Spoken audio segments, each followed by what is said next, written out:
이번에 우리가 살펴볼 본문은 천상급 인간입니다. 부처님이 초생지하에 강보에 쌓인 채 아무 말도 할 수가 없을 바로 그때에 사람이라면 누구든지 그때는 아무 말도 하지를 못합니다. 그런데 부처님께서는 아주 당당히 걷지도 못하는 다리로 사방을 칠보를 내디디십니다. 그리고 그때 분명히 한 말씀 하십니다. 천상천하의 유아독전이니라. 천상천하라고 하는 말, 천상이라고 하는 것은 내버려두고 천하는 그럼 무엇인가? 바로 이 하늘 아래 소위 우리 인간 세상이 있습니다.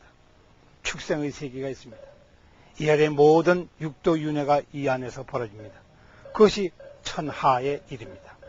하늘 아래라고 하는 것은 사람들이 사는 곳입니다. 그래서 이것을 인간 세상이라고 합니다.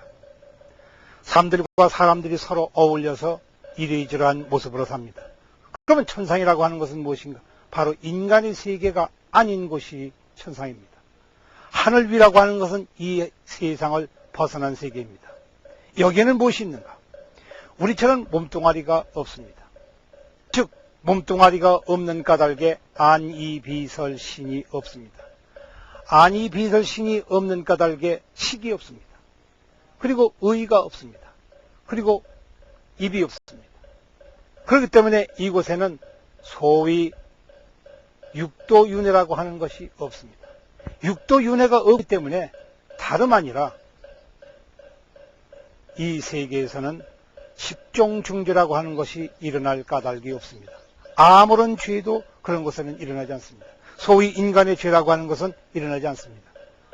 그러나 천상에도 단 한 가지 빼놓을 수 없는 것이 있습니다. 그것이 소위 마음의 정령이라고 하는 것입니다. 오롯한 영혼이 그 속에 있습니다.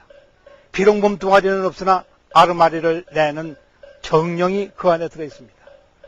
이 정령은 몸뚱아리가 없기 때문에 무신정령이라고 합니다.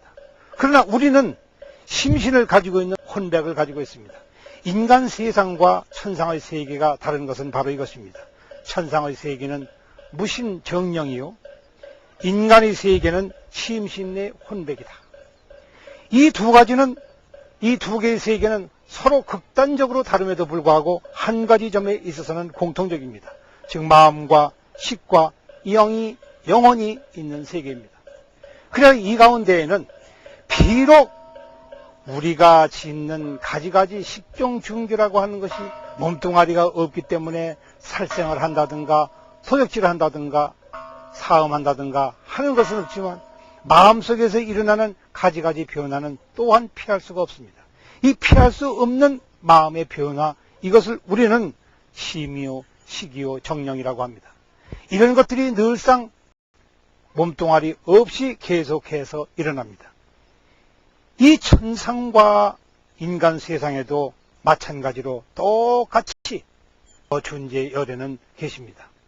열애의 모습은 이와 같이 해서 마음과 식과 영이 있는 곳에서 스스로 제 모습을 드러내지 않음에도 불구하고 그 속에 하나의 마음의 실체로서 있는 바로 그러한 것입니다.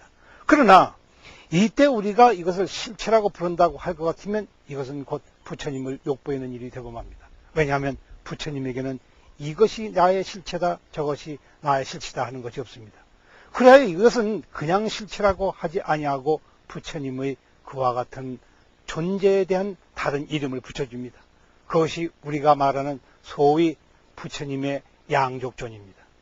부처님 그 자체는 균제열에는, 균제보살은 자성의 오롯한 돌이켜보는 빛이요, 제 자신을 돌아보는 광명이지만은, 그러나 이것이 인간 세상에, 천상에, 마음이 있는 곳에, 식이 있는 곳에, 정령이 있는 곳에 모습을 드러내는데, 그 드러내는 모습이 복과 해를 두루 갖춘 양족의 존재로서 드러난다는 것입니다. 즉 이리하여 비로소 저러한 가지가지의 큰 일들이 이 사람을 괴롭히지는 못할지언정 열애와의 징검다리 속에서 우리는 하나의 문을 열고 들어가서 그곳에서 열애와 중생을 동시에 친견하는 이러한 관계를 비로소 맺게 되는 것입니다. 그리하여 이곳에서 다름 아닌 천상과 인간을 거들먹거리게 되는 그 이유가 바로 여기에 있었던 것입니다.